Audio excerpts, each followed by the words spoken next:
ಮೊನ್ನೆ ಒಂದು ಆಡಿಯೋದಲ್ಲಿ ಹೇಳ್ತಿದ್ದೆ, ಮೊದಲು ಹುಟ್ಟಿರುವ ಮಕ್ಕಳು ರಾಜರಾಗ್ತಾರೆ, ಕೊನೆಯಲ್ಲಿ ಹುಟ್ಟಿರೋ ಮಕ್ಕಳು ಸಂತರಾಗ್ತಾರೆ ಅಂತ. ಮೊದಲು ಹುಟ್ಟಿರೋ ಮಕ್ಕಳಿಗೆ ಕಾಮ, ಕ್ರೋಧ, ಲೋಭ, ಮೋಹ, ಮದ, ಮತ್ಸರಗಳು ಜಾಸ್ತಿ ಇರುತ್ತೆ ಅಂತ ಹೇಳಿದೆ. ಅದಕ್ಕೆ ಮೀರಿದವನು ರಾಮ.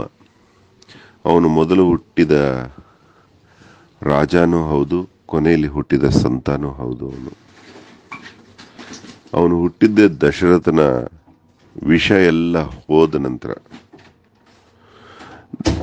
ದಶರಥ ಕೌಸಲ್ಯರ ವಿಷ ಎಲ್ಲ ಹೋಗಿ ಕಾಮ ಸತ್ತು, ಕ್ರೋಧ ಸತ್ತು, ಮುದಿತನದಲ್ಲಿ 80 ವರ್ಷದ ಮುದುಕನಿಗೆ ಹುಟ್ಟುತ್ತಾನೆ ರಾಮ. ಅವನಲ್ಲಿ ಮೊದಲು ಕೊನೆ ಅನ್ನೋದೇ ಇರೋದಿಲ್ಲ. ಅದಕ್ಕೆ ಎಷ್ಟು ಚೆನ್ನಾಗಿದೆ ನೋಡಿ ಮಾತು. ಕೃಷ್ಣಾವತಾರದಲ್ಲಿ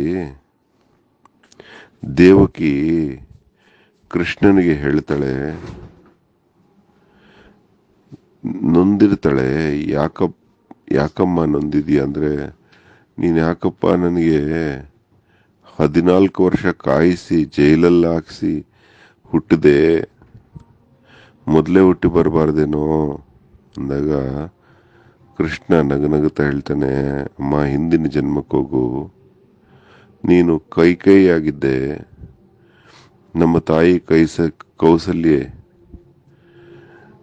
ಹುಟ್ಟಿದ ತಕ್ಷಣ ಮಗುನ ನೋಡಿ, ಆ ಸೌಂದರ್ಯ ನೋಡಿ ಕಿತ್ಕೊಂಡು ಹೋಗ್ಬಿಟ್ಟೆ, ಹಾಲು ಕುಡಿಯೋಕ್ಕೂ ಬಿಡ್ಲಿಲ್ಲ. ದಶರಥ ನಿನ್ನ ಮಾತು ಕೇಳ್ತಿದ್ದ ಅಂತ ಯಾರಿಗೂ ನಿನಗೆ ವಿರೋಧ ಧೈರ್ಯ ಇರಲಿಲ್ಲ. ಕೌಸಲ್ಯ ತುಂಬಾ ಮಾತೃಮಯಿ, ಹೋಗ್ಲಿ ಅಂತ ಬಿಟ್ಲು.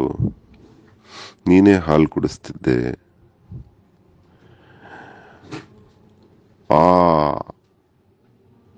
ಅಷ್ಟು ಪ್ರೀತಿಯಿಂದ ಬೆಳೆಸಿದ ನೀನು ಕಡೆಗೂ ಸ್ವಂತ ತಾಯಿ ಯಾರೂ ಮಾಡದೇ ಇರುವಂತ ಕೆಲಸ ಮಾಡಿದೆ. 14 ವರ್ಷ ನನ್ನ ದೂರ ಇಟ್ಬಿಟ್ಟೆ. ನೀನ್ ದೂರ ಕಳಿಸಿದೆ ಅಂತ ಕೋಪ ಇಲ್ಲ, ಆದ್ರೆ ನಿನ್ ಪ್ರೀತಿ ಕೊಟ್ಬಿಟ್ಟು ನಿನ್ನಿಂದ ದೂರ ಇರುವಂತ ಪನಿಷ್ಮೆಂಟ್ ಕೊಟ್ಟೆ. ಅದು ಯಾಕೆ ಹೇಳು ನೀನು ಮಾಡಿದ್ದು? ಅದಕ್ಕೆ ವಿಧಿ ನಾನು ಈ ಜನ್ಮದಲ್ಲಿ ನಿನ್ನನ್ನು 14 ವರ್ಷ ಕಾಯಿಸಿ ಬರುವಂಗೆ ಮಾಡಿತು. ಎಂಥ ಮಾತುಗಳಿವು, ಎಂಥ ವಿಚಾರ. ಇದಾದ ನಂತರ ಅದೇ ಕೌಸಲ್ಯ ಯಶೋಧೆ ಆದ್ಲು. 14 ವರ್ಷದ ನಂತರ ಹುಟ್ಟಿದ ಮಗು, ನೀನು ಕೂಡ ಕಣ್ಣು ತೆರೆದಿರ್ಲಿಲ್ಲ. ಯಶೋಧೆ ಹತ್ರ ವಿಧಿ ಹಾಕ್ಬಿಡ್ತು, ನಿನಗೆ ಹುಟ್ಟಿದ್ರು ಯಶೋಧೆ ಹಾಲು ಕುಡಿಯೋಂಗಾಗೋಯ್ತು. ಎಂಥ ಪ್ರಾಕೃತಿಕ ಭಾಷೆ, ಎಷ್ಟು ಸತ್ಯವಾಗಿದೆ ನೋಡ್ರೋ. ಇದು ರಾಮ, ಉತ್ತರ ಕೃಷ್ಣ, ಪ್ರಶ್ನೆ ರಾಮ. ರಾಮನಲ್ಲಿ ಕೆದಕಿದ್ರು ಸಿಗದೆ ಇರೋದು ಕೃಷ್ಣನಲ್ಲಿ ಸಿಗತ್ತೆ. ರಾಮ ಪಟ್ಟ ಕಷ್ಟಕ್ಕೆ ಕೃಷ್ಣ ಕೊಟ್ಟ ಉತ್ತರ ಇದು. ರಾಮನ ಗಳಿಗೆ ಗಳಿಗೆ, ಇಂಚಿಂಚು ಅನುಭವಾಮೃತವಾಗುತ್ತೋ. ಒಂದ್ಸಲ UPಯ ಒಂದು ಚಿಕ್ಕ ಹಳ್ಳಿಗೆ ಹೋಗಿದ್ದೆ. ಆ ಹಳ್ಳಿಲಿ ಏನು ಬೆಳಕು ಕೂಡ ಇಲ್ಲ, ವಿದ್ಯುತ್ ಇರಲಿಲ್ಲ. ಆ ಗೋಪಾಲಕನೊಬ್ಬ ಕಾಡಲ್ಲಿ ಕೂತ್ಕೊಂಡು ಗೋವುಗಳನ್ನ ಬಿಟ್ಬಿಟ್ಟಿದ್ದ, ಮರದ ಕೆಳಗಡೆ ಕೂತ್ಕೊಂಡಿದ್ದ. ರಾಮಚರಿತ ಮಾನಸವನ್ನ ಡುರುಡುರುಡುರುಡುರುಡುರುಡುರುಡುರುಡುರುಡುರು ಅಂತ ಓದ್ತಾನೆ ಇದ್ದ. ನಮ್ಮ ಕಡೆ ತಲೆ ಎತ್ತಿ ಕೂಡ ನೋಡ್ಲಿಲ್ಲ. ಏನೋ ಓದ್ತಾ ಇದೀಯಾ, ನಮ್ಗೆ ಅರ್ಥ ಕೂಡ ಆಗ್ತಿಲ್ಲ ಅಂತ ಹೇಳಿದೆ. ಇದನ್ನ ಅದೆಷ್ಟು ಸಲ ಓದಿದನೋ ಸರ್, ಹಾಗಾಗಿ ಬಾಯಿ ಹೊರಳತ್ತೆ, ಓದ್ತಾನೆ ಹೋಗ್ತೀನಿ, ನಿಲ್ತಾನೆ ಇಲ್ಲ ಸರ್. ಪ್ರತಿ ಸಲ ಓದಿದ್ರು ಹೊಸ ವಿಚಾರ ಅರ್ಥ ಆಗುತ್ತೆ. ಏನ್ ಸರ್ ಇದು ಅಂತ ಹೇಳ್ದ. ಅವನು ಕೂತ್ಕೋತಾನೆ, ಗೋವುಗಳ ಕಡೆ ಗಮನ ಕೂಡ ಕೊಡ್ತಾ ಇಲ್ಲ, ಕಂಟಿನ್ಯೂಸ್ ರಾಮಾಯಣ ಓದ್ತಾ ಇದ್ದಾನೆ. ಇಷ್ಟು ದೊಡ್ಡ ಗ್ರಂಥ ರಾಮಚರಿತ ಮಾನಸ. ನಾನು ಓದಿರೋ ಅಕ್ಷರಾಭ್ಯಾಸ ಎಲ್ಲ ಇದಕ್ಕೋಸ್ಕರನೇ ಇರಬೇಕು ಸರ್ ಅಂದ. ಅಂಥದ್ದು ರಾಮಾಯಣ ಅದು. ರಾಮಾಯಣನ ಸರಿಯಾಗಿ ಅರ್ಥ ಮಾಡಿಕೊಂಡ್ರೆ ನಮ್ಮ ದೇಹನೇ ರಾಮರಾಜ್ಯ ಆಗೋಗುತ್ತೆ. ನಮ್ಮ ದೇಹ ರಾಮರಾಜ್ಯ ಆದಾಗ ನಮ್ಮ ಸುತ್ತಲೂ ರಾಮರಾಜ್ಯ ನಿರ್ಮಾಣ ಆಗುತ್ತೆ. ರಾಮನ ಜೀವನದಲ್ಲಿ ನಡೆದದ್ದೆಲ್ಲ ನಮ್ಮ ಜೀವನದಲ್ಲಿ ನಡೆಯೋಕ್ಕೆ ಶುರುವಾಗುತ್ತೆ. ರಾಮ ಮಾಡಿದ ಹೋರಾಟಗಳು ನಾವು ಮಾಡೋ ಹಾಗಾಗುತ್ತೆ. ರಾಮ ಅನುಭವಿಸಿದ ಈ ಸುತ್ತಮುತ್ತಲ ರಾಜಕೀಯ ನಮ್ಮ ಸುತ್ತಮುತ್ತಲೂ ನಡೆಯುತ್ತೆ. ಇದು ಎಂಡ್ಲೆಸ್ ಟಾಪಿಕ್ ಕಂಡ್ರು.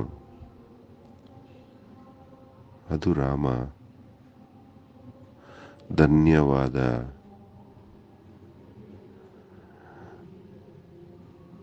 ಇನ್ನೊಂದು ವಿಚಾರ, ರಾಮ ಅಂದ್ರೆ ಏನು?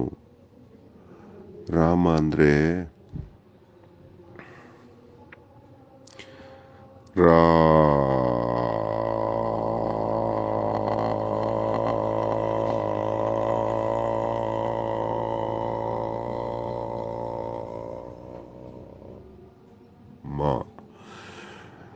ತೃಪ್ತಿಯಾಗುವಷ್ಟು ಉಸಿರು ಒಳಗೆ ಹೋಗುವುದನ್ನು ರಾಮ ಅಂತಾರೆ. ಅಂದ್ರೆ ಆಕ್ಸಿಜನ್.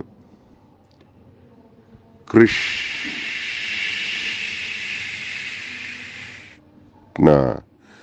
ನೋಡು, ಒಳಗಿರುವ ವಿಷ ಆಚೆ ಬರೋದನ್ನ ಕೃಷ್ಣ ಅಂತಾರೆ. ಅದು ವಿಷಗಾಳಿ. ಅದು ಪ್ರಾಣವಾಯು ಒಳಗೆ ಹೋಗೋದನ್ನ ರಾಮ ರಾಮ ಅಂತೀವಿ. ಒಳಗಡೆ ಉಸಿರು ಹೋಗ್ತಾ ಇರುತ್ತೆ ಆ ಹೆಸರು ಹೇಳೋವರೆಗೂ. ವಿಷವಾಯು ಆಚೆ ಬರೋದನ್ನ ಕೃಷ್ಣ ಅಂತೀವಿ. ಅಂದ್ರೆ ಎಷ್ಟು ಚೆನ್ನಾಗಿದೆ ನೋಡ್ರು ಕತೆ.